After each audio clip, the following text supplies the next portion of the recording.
Now, we met right before the famous McGregor-Mayweather fight, and I asked you if you wanted to do an MMA report on the show. You said you would because MMA is such a huge following. Mayweather-McGregor, I haven't spoken since the fight. I thought McGregor did a great job considering that was his first boxing match. He was going against an undefeated icon, Money Mayweather. I thought he acquitted himself brilliantly, and I think basically it was fatigue that he ran out of gas after the 6th or 7th round, but I think he's got nothing to be ashamed of. I couldn't agree with you more. You know, he put everything on the line for this fight, and he really trained hard. He got so many punches off Floyd and Money Mayweather too.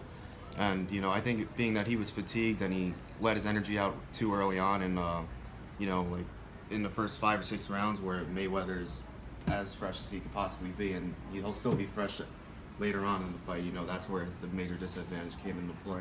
Now, the million-dollar question is that now that McGregor has millions of dollars in the bank, even the head of MMA, White, said, hey, he's got so much money, he might not want to get kicked in the face anymore.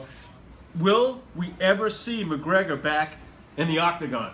I actually just recently heard that McGregor wants to make a return. You know, he's training now and he wants to make an appearance again. And, you know, he's still the lightweight champion after all, so he's got to get a fight eventually. And maybe we'll see him fight at featherweight sometime soon as well. All right, I would hope so at least. Now, we're broadcasting, we're in Island Park.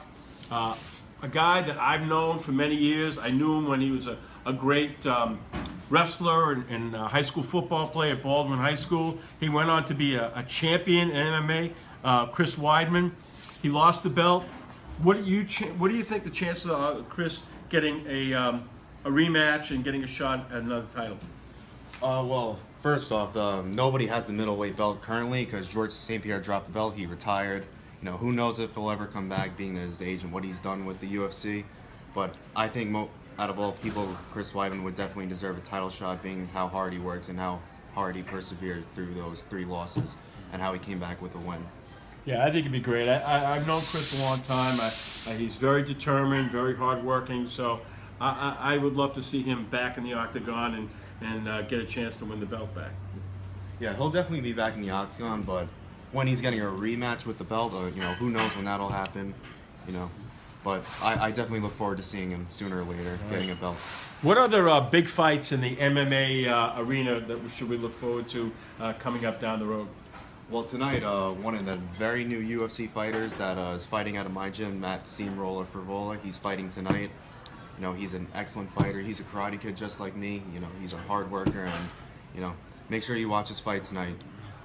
Okay, sounds good. Now, I gotta believe to go into this kickboxing, karate, you have a lot of, you know, and I think no matter what you do in life, it's so important to have a good, strong family behind you.